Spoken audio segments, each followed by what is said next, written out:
Well, hey, good morning. Welcome back to the CCHF virtual experience. I'm your MC for this time. I'm Chauncey Shiloh from Redemption Church in Oklahoma City. We've had a powerful morning already. I hope you got some rest last night. It was a joy to hear Katie White share about the familiar story of the Good Samaritan. We know that Jesus does see us, and he sees you.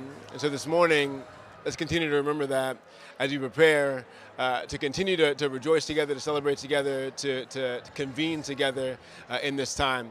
We got a couple interviews during this little break. I want to bring up, first of all, Miss Trina Fowler. Trina is coming from Salem, Oregon. She's with the Salem Free Clinic. She's the CEO, and she's joining us this morning for the virtual experience.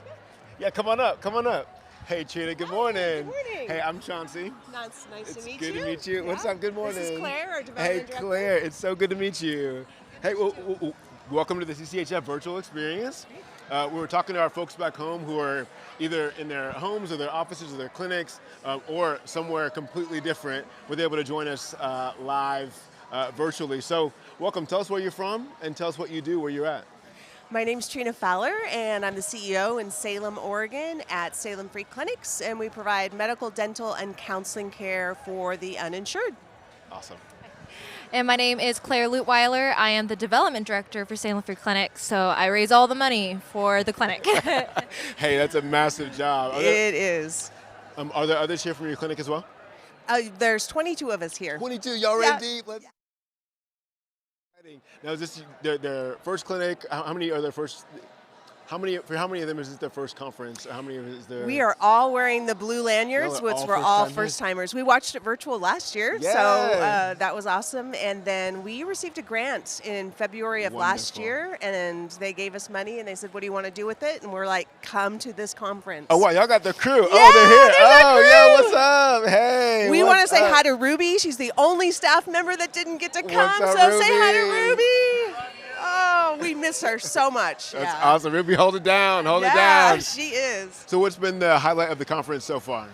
Oh gosh, last night I couldn't even fall asleep because just the fact that we get to have staff and volunteers here, that they are the heroes. Like, the message this morning just really resonated with me that we get to serve the marginalized because the heroes in our clinic just love people so well, and Jesus makes the difference. That's right. He really does. Like, we can do great healthcare, but to have the component of Jesus is just where it's at. That's right. It's amazing. That's right. That's right. Claire, what's been a highlight for you? Yeah, I think for me, it's been so cool to see that so many people here are working for God's kingdom. Yeah. And, we're so small compared to some of the clinics that are here. I mean, I hear about people having all these staff members and this, millions and $1 million budget and whatnot. And I think, we've been around for 18 years, and it's so cool to see, like, we can get there. Like, we can be like that clinic that has, 6 locations, and it's just so cool and so inspiring to be around so many other believers that are in the healthcare field. That's right. That's right. And to see what God's doing in different parts of the country, and also to see that with Jesus, just like with this story that Katie just told, like with Jesus, numbers aren't the issue, right? It's not about size. It's about what he's doing and the kingdom that he's bringing. And so, hey, I'm so excited about what you guys are doing in Salem for holding it down and being light there in the darkness. So keep it up. Thank you. Thank you so much. Yeah, thanks for joining us on stage. You're welcome. Claire, thank you so much. Thank you. Yeah. Enjoy the rest of the conference. Well, awesome. Well, as you can see, God is bringing light to the darkness in every corner of our country, every corner of our world. Come on in. We got some more folks to join us. Hey, good morning. Good morning. Welcome. All right, tell us your name and tell us where you're from. Yeah. So I'm Dr. Theron Steiner from Fredericksburg, Virginia, and this is my wife, Katie. Awesome. Well, I'm Chauncey. I'm the host for the virtual experience, CCHF. I'm so glad to have you guys here. Welcome. Tell me, I know that you're the CEO. Correct. And you're the finance. Yeah, volunteer finance. Volunteer finance. Yeah, That'll work. So tell me how this relationship works for the benefit of your community. Our relationship or the clinic? How about both? Let's go personal and professional. All right. So as the CEO, and we're a small clinic, so for me being the head physician, essentially, like, I do everything myself, my office manager. we do everything just because we're a small organization. You have to do it. You got to do it. I don't have the skills to do everything. Yeah. I don't know how to do probably most of my job. Yeah. And so I rely on other people. My wife is a financial expert. She's a financial counselor. She was an actuary. And so she really kind of behind the scenes helps run the finances for awesome. us. Yeah. And Through him. right, I right. got you. Yeah. And that helps the community because it keeps us in business. That's We right, don't have that's to right. close. That's right, that's and right. we can continue Keep providing serving folks. charity care in our community. So our clinic, about 40% of our care is charity care. Awesome. We're, I guess, what you call a hybrid model. So Okay. 60% are patients with private insurance or Medicare. Wonderful. The other 40% is charity care. Yeah. And then we provide care outside the clinic, partnering with other ministries in our community that take care of the homeless, take care Yes. of immigrants and refugees, take care of people living in shelters, struggling with substance use or victims of domestic violence. Women who are pregnant and been kicked out of their homes or didn't have a home before they got pregnant. Yeah. There's a ministry that takes those women in and their children as well. Yeah. And houses and cares for them up to 2 years. And Wow. so our community is blessed. We have all these awesome ministries. Yes. And every one of those people has a healthcare need, right? exactly. And so we try to meet that need for them. See, Yeah. as I was reading your bio and looking up what you guys are doing there in Virginia, I think partnership was the word that came up, Yes. right? Yes. Is you guys couldn't do what you're doing unless you partner with other folks, Right. And that what Dr. Katie, White yeah, said yeah. about not independence but interdependence, Right. is really important. Oh, Could you so speak to how true. you've seen that work out in your community? Oh, absolutely, absolutely. Because, yeah, like I said, there's all these other ministries, and they're awesome. Yeah.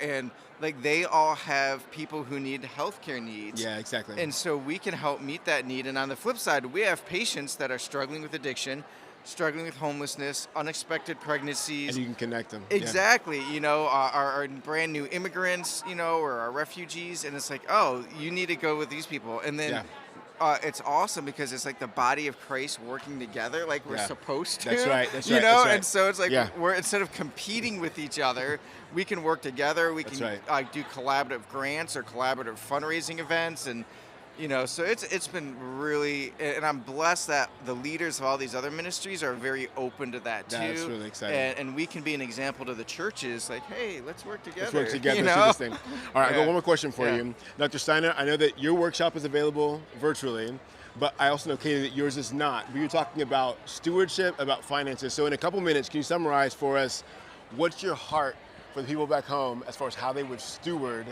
resources Yes. for the kingdom?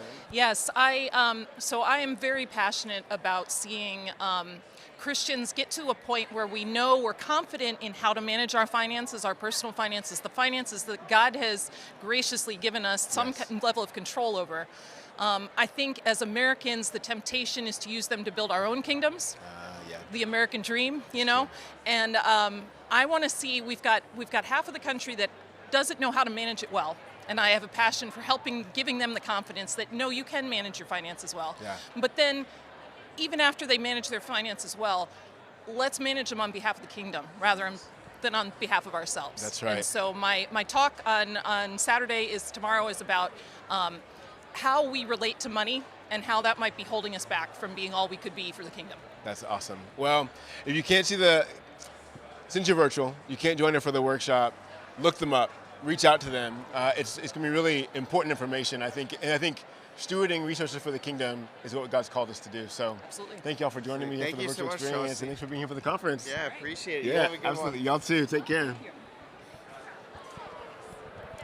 Awesome. Well, now we've got some folks that maybe some of you are familiar with. We got Londale coming on the stage. Come on in. Come on in. Hello. What's up, Annalise? How are you? Good. And tell me your name. I'm Amy. Amy Chauncey. Good to meet you. Good to meet you. All right, Do we tell- talk into this? You talk into Okay. that, yep, and they can hear you back home. So Hello. tell us like your name and what you do at Lawndale.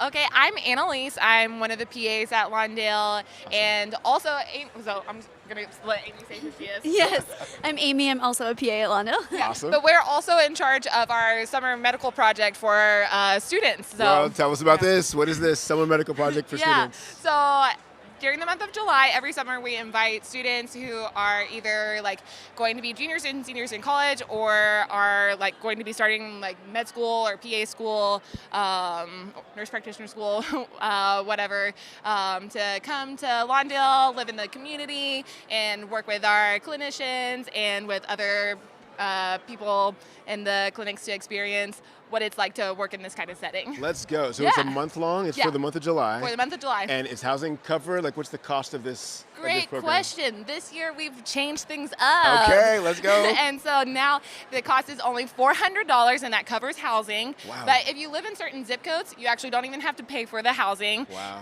And we're giving a $500 stipend to everybody who participates. So you pay. Let's go. Okay, so basically you make $100 Basically. by coming to live at Lawndale and shadow experts in urban healthcare Exactly. for a month. Exactly. I mean, that doesn't sound like it's very fun or a good idea It's to a jump terrible into, thing. right? Yeah, for real. Wow. So how'd you guys get plugged in with Lawndale?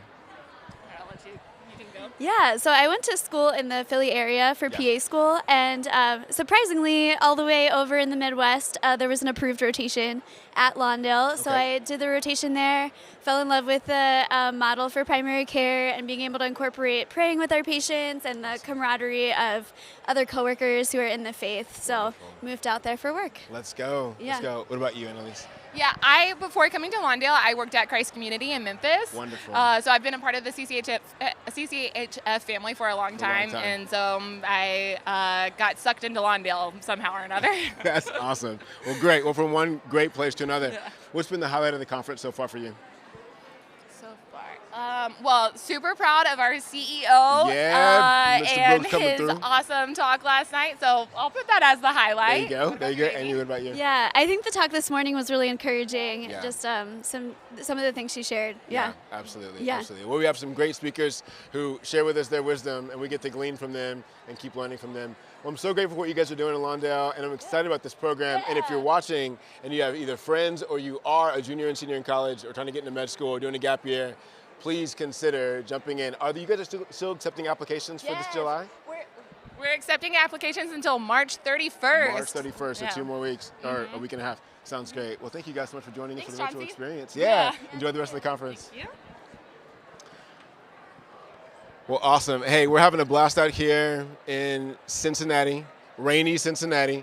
And in just a few minutes, we're going to have our second plenary for the morning. We're going to hear Brian Stevenson with Equal Justice Initiative, author of Just Mercy, is our plenary speaker for this time. We're also going to, I think we're going to hear, if Maggie was right, I think we're going to hear from the CCHF choir, which I believe started rehearsing last night, but I've heard them this morning, and they're already tearing the roof off. So be excited about that. Continue to jump in, grab a little restroom break, grab some coffee, grab a snack, and then tune back in just a few minutes as we're going to open up our second plenary session for this morning. Well, we're so glad you're with us, enjoying the CCHF conference from wherever you are. Blessings on you. Open your ears, open your hearts. Let's hear what God has to say to us for the rest of the time. All right, enjoy the morning.